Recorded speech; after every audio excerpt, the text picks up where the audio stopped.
Hey guys, welcome to Vedantu's olympiad school. तो क्या हाल चाल बच्चा पार्टी।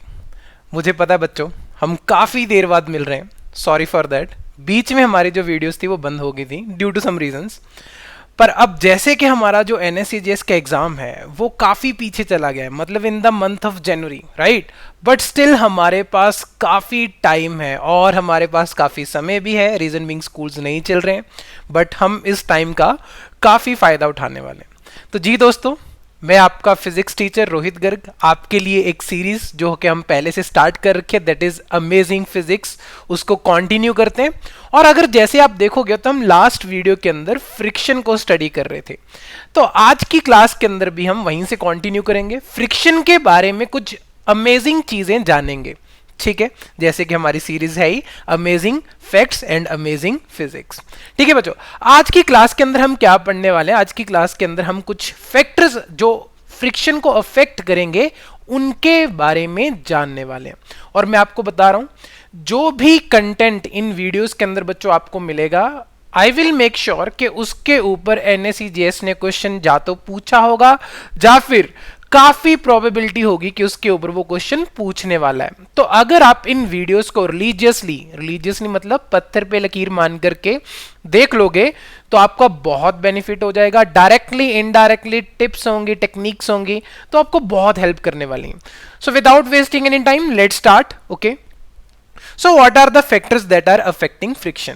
तो मैंने यहां पे कुछ फैक्टर्स लिख रखे हैं। तो जैसे कि आप देख सकते हो, जो फ्रिक्शन है बच्चों वो मास के इंडिपेंडेंट होता है। अब यहां पे आपको थोड़ा बहुत शॉकिंग लग रहा होगा, friction is also independent of the weight of the object. Oh my God, ठीक है। क्यों शॉकिंग लग रहा होगा आपको, मैं अभी बताता हूं।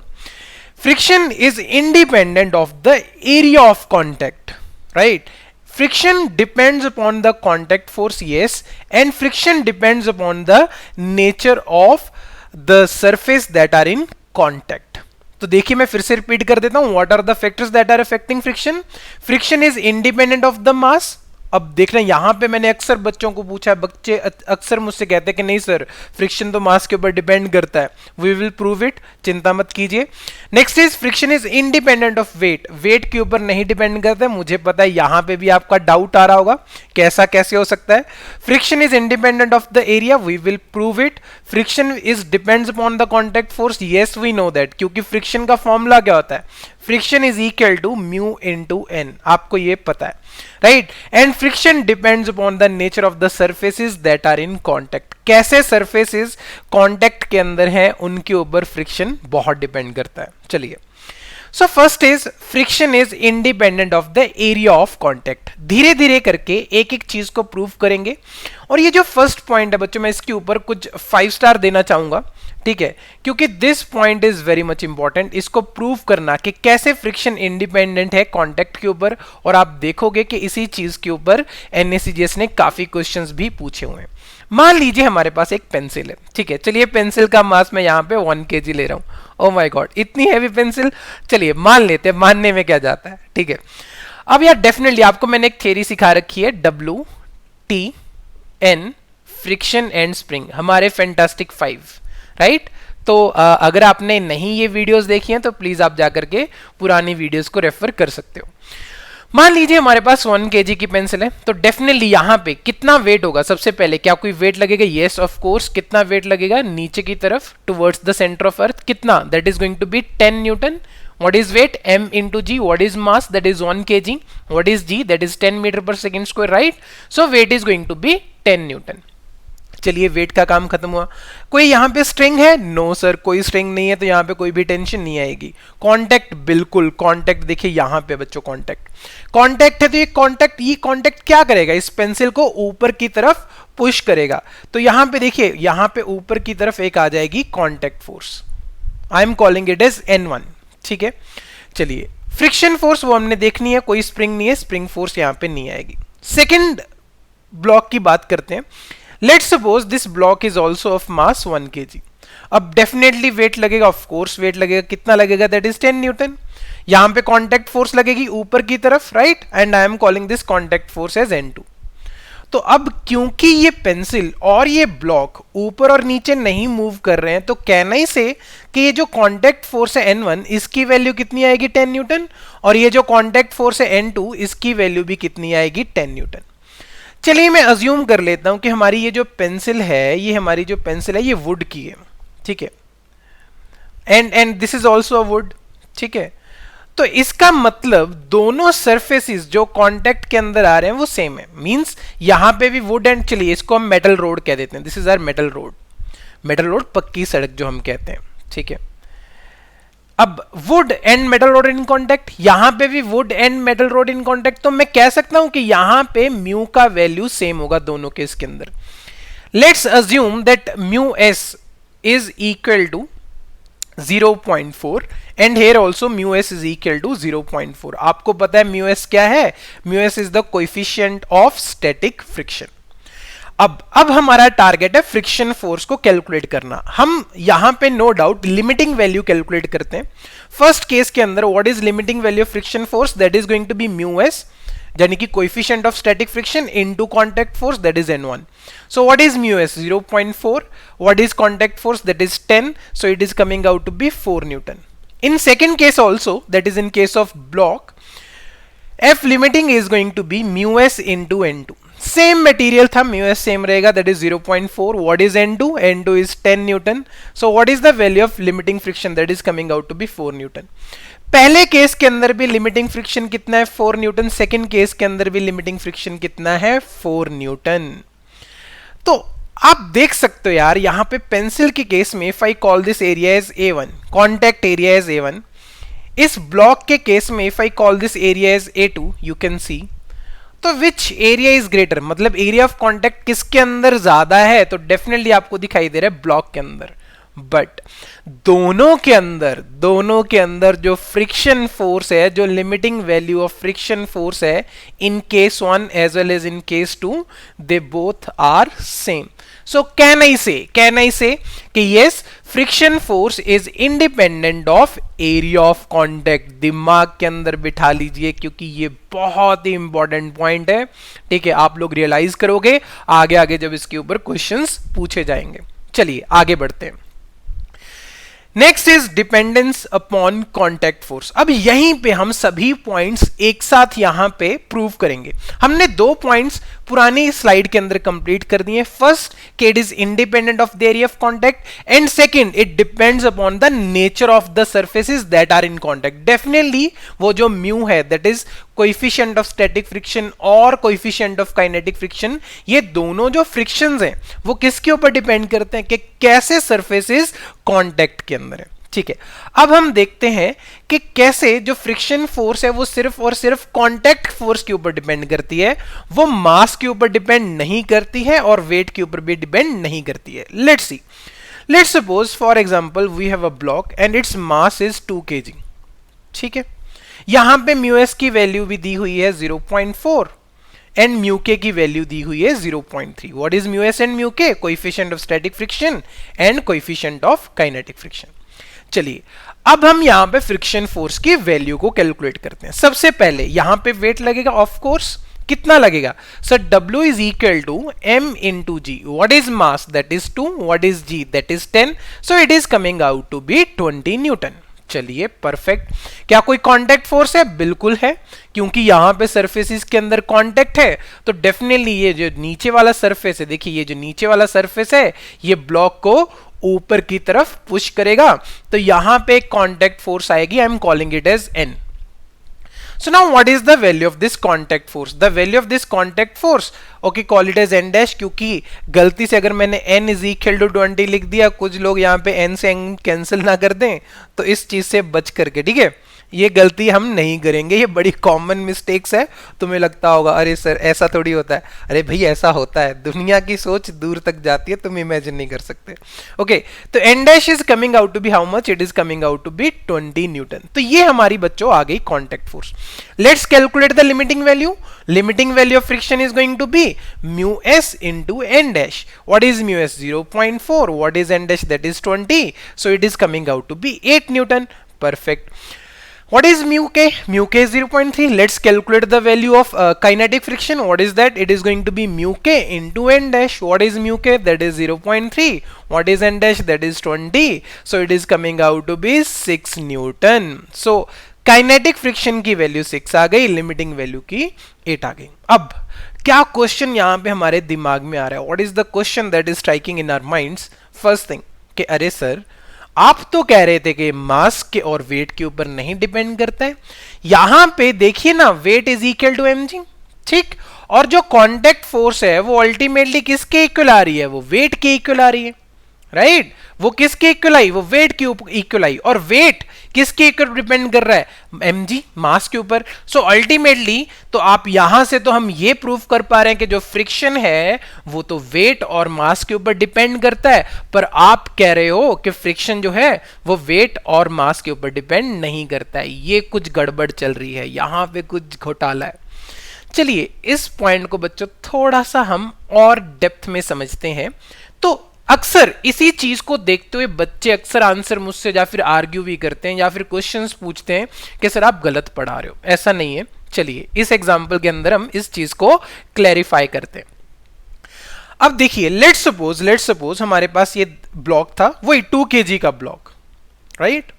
अब मैंने इसको एक वर्टिकल दीवार के ऊपर, वॉल के ऊपर, this is a vertical wall, आप देख सकते हो जिसको मैं शेड कर रहा हूं. What is this? This is a vertical wall, ठीक है. चलिए यहां पे भी मैं म्यू एस की वैल्यू जो है दैट इज 0.4 सेम लेते हैं ना, 0.4, एंड म्यू के की वैल्यू I am taking it as 0.3, और मैंने यहां पे लगा दी 10 न्यूटन की फोर्स. इसको होल्ड करने के लिए दीवार के साथ 10 न्यूटन की फोर्स लगा दी. चलिए first target is to draw the free body diagram. सबसे इंपॉर्टेंट चीज, इसके बिना तो फिजिक्स के अंदर कुछ भी नहीं चलता. चलिए हम दीवार को ड्रॉ कर लेते हैं. दिस इज आवर वॉल, ठीक है. हम ब्लॉक को ड्रॉ कर लेते हैं. This is our block having a mass of 2 kg, और हमने यहां पे फोर्स लगा रखी है कितनी? 10 न्यूटन. चलिए ड्रॉ करते हैं free body diagram. W T N friction and spring. Definitely यहां पे वेट लगेगा ऑफ कोर्स. देखिए ये वर्टिकल वॉल है तो डेफिनेटली G की वैल्यू किस तरफ है? नीचे की तरफ. What is G? Acceleration due to gravity. तो यहां पे इस ब्लॉक के ऊपर वेट लगेगा किस तरफ? नीचे की तरफ. कितना? That is going to be 20 newton. 2 into 10 it is going to be 20 newton. दीवार और ब्लॉक बीच में कांटेक्ट. चलिए वेट खत्म. कोई धागा है, कोई स्ट्रिंग है? नो सर, टेंशन नहीं आएगी. दिमाग के अंदर भी नहीं रखनी है, यहां पे भी नहीं आएगी. हंसते हंसते कट जाए रास्ते और हमें ये सब चीजें सीख लेंगे यार. हो सकता है कि आपको थोड़ी बहुत तकलीफ आए, बट यस पेशेंस रखिएगा, आपको समझ आएगा. Contact force, of course contact force आएगी. चलिए मैं यहां पे इसको कह देता हूं N dash by action reaction, right? Newton साहब को नहीं भूलना है, न्यूटन बहुत इंपॉर्टेंट है लाइफ के अंदर, ओके? तो यहां पे एन डैश. चलिए फ्रिक्शन को भी देखते हैं. कोई स्प्रिंग फोर्स नहीं, स्प्रिंग फोर्स नहीं, ठीक है. अब देखिए बच्चों, अब ऐसा तो है नहीं यार कि तुमने 10 न्यूटन की फोर्स लगाई और ये जो ब्लॉक है ये दीवार तोड़ करके उसके अंदर घुस जाएगा. ऐसा नहीं होने वाला, तुम्हें जब पता है. तो इसका मतलब यहां पे जो ब्लॉक है उसकी टेंडेंसी किस तरफ जाने की? उसकी टेंडेंसी है नीचे की तरफ जाने की. क्यों?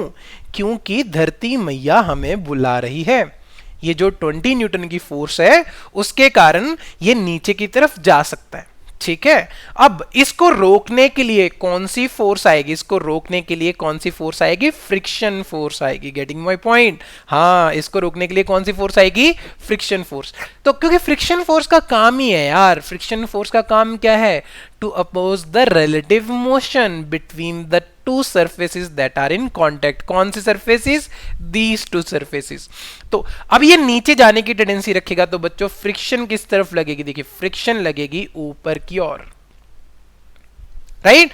बाय रिएक्शन, बाय रिएक्शन मैं यहां पे कह सकता हूं कि यहां पे भी फ्रिक्शन लगेगी नीचे की ओर. देखिए परफेक्ट परफेक्ट. चलिए अब हम कैलकुलेट करते हैं इस फ्रिक्शन फोर्स की वैल्यू. अब हमें पता है यार स्टैटिक फ्रिक्शन की वैल्यू होती है mu S into contact force that is N dash, और लिमिटिंग फ्रिक्शन की वैल्यू होती है, सॉरी काइनेटिक फ्रिक्शन की वैल्यू होती है दैट इज म्यू के इनटू एन डैश. डेफिनेटली यार ये जो स्टैटिक है ये लिमिटिंग वैल्यू ही होगी, उसकी चिंता हमें नहीं करनी है. अब कांटेक्ट फोर्स की वैल्यू क्या होगी ये क्वेश्चन हमारे सामने आता है. सोच के देखो यार, टुवर्ड्स राइट लग रही है 10 न्यूटन, टूवर्ड्स लेफ्ट लग रही है कांटेक्ट फोर्स, और ये जो ब्लॉक है ये ना तो राइट मूव कर रहा है ना फिर लेफ्ट मूव कर रहा है.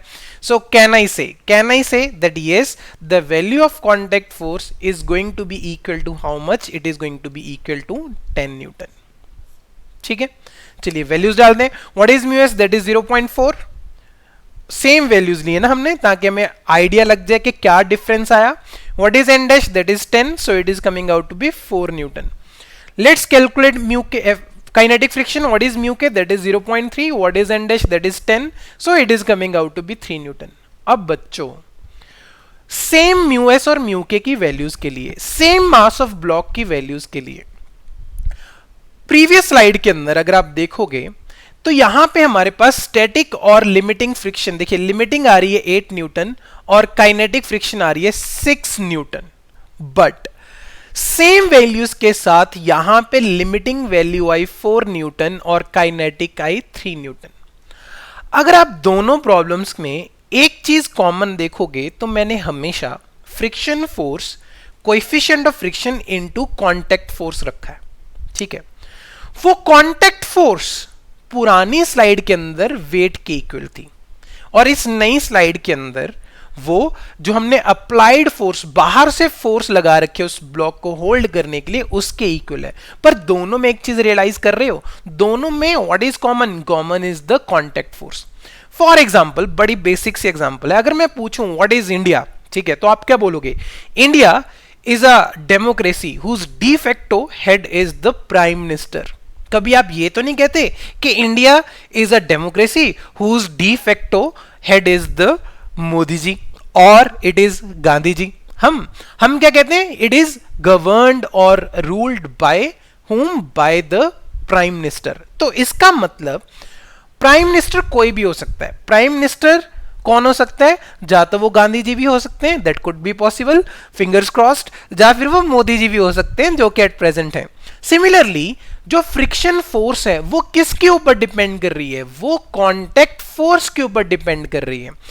वो कांटेक्ट फोर्स कुछ भी हो सकती है. It could be equal to tension, it could be equal to spring force, it could be equal to weight, it could be equals to the external force as well. So what is the correct statement? The correct statement is friction depends upon the contact force but it is independent of the mass as well as weight. Similarly, as like India depends upon the prime minister but it is independent of Modi ji and Gandhi ji. ठीक है, same चीज है, correlate करने की कोशिश की है, आप लोग उम्मीद करूंगा समझ गए होंगे. अब देखो यार, physics is not about theories, physics is about solving questions. कैसा क्वेश्चन हमारे पास एग्जाम के अंदर आएगा वो बड़ा इंपॉर्टेंट है. चलिए देखते हैं यहाँ पे क्वेश्चन आपके सामने है और मैं आपको बता दूं, yes this is a previous year NSEJS question. ठीक है, प्रीवियस ईयर NSEJS क्वेश्चन, और देखने कैसे क्वेश्चंस वो पूछता है. A rectangular parallelepiped with sides A, B and C. Okay, there is a parallelopipe. Parallelopipe is 3D version of parallelogram. ठीक है, ऐसे समझ लीजिए. And these sides are in the ratio 3:2:1 is kept on a uniformly rough horizontal surface. Uniformly rough means जिस surface के ऊपर mu की value throughout constant है. ठीक है, the value of the limiting friction is. अब ऑप्शन देखिए, वो कह रहा है कि यहां पे ये, इसको मैं कह देता हूं let's suppose A, this side is A, okay, this side is B and this side, ये जो साइड यहाँ पे कांटेक्ट के अंदर है, दिस साइड इज सी. चलिए ऐसे करके हम देख लेते हैं. तो यहाँ पे डिफरेंट साइड्स के साथ उसने उस पैरेललोपाइप की ओरिएंटेशन चेंज करके उसको सरफेस के अंदर रख दिया है और वो पूछना चाहता है, क्या पूछना चाहता है? वो पूछना चाहता है कि यहाँ पे किसके अंदर जो हमारी लिमिटिंग फ्रिक्शन है वो मिनिमम होगी. चलिए मैं अज्यूम कर लेता हूँ यार, ब्लॉक तो वही है, तो ब्लॉक का मास कितना होगा हर केस के अंदर? 1 kg. I am assuming it. Let's suppose the mass of the block is 1 kg. तो अगर यहाँ पे देखोगे तो यहाँ पे नीचे की तरफ कितनी फोर्स लगी? 10 न्यूटन. सेकंड केस के अंदर 10 न्यूटन, थर्ड केस के अंदर 10 न्यूटन. ठीक है, कांटेक्ट फोर्स ऊपर की तरफ n डैश, कांटेक्ट फोर्स ऊपर की तरफ n डैश, कांटेक्ट फोर्स ऊपर की तरफ n डैश. चलिए सबके लिए मैं म्यू एस की वैल्यू, क्योंकि हम लिमिटिंग कैलकुलेट करना चाहते हैं, so I am assuming mu S to be 0.4, 0.4, 0.4, right. So N dash की वैल्यू हर केस के अंदर आप देख सकते हो बच्चों कितनी आ रही है, that is 10 newton, right. Contact force की वैल्यू कितनी आ रही है, 10 newton. So what will be the value of limiting friction? Limiting friction is going to be 0.4, that is the coefficient of static friction, multiply the contact force that is 10, so it is coming out to be 4 newton. तो आप देख सकते हो हर case के अंदर limiting value same आ रही है। अरे भैया डायरेक्टली कह दो कि सर जो फ्रिक्शन फोर्स है, right, friction force is independent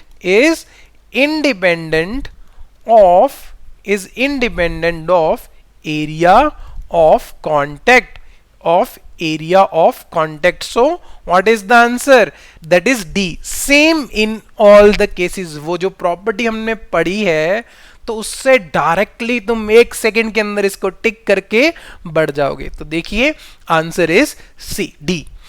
तो बच्चों आज के सेशन के अंदर इतना ही रहेगा, ठीक है। तो हम अब से क्या करेंगे, हम सिर्फ और सिर्फ टू द पॉइंट्स वीडियोस बनाएंगे जिसके अंदर NACGS के रिलेटेड क्वेश्चंस भी होंगे, उसके रिलेटेड थियरी भी होगी। तो आपको कहीं पे भी भागने की जरूरत नहीं है, इधर उधर भागने की जरूरत नहीं है और चिंता करने की भी जरूरत नहीं है। और ये वीडियोस इतनी रेलेवेंट होंगी आपके टॉपिक्स के लिए, आगे वाली क्लासेस के लिए भी और इनफैक्ट NACGS के लिए भी।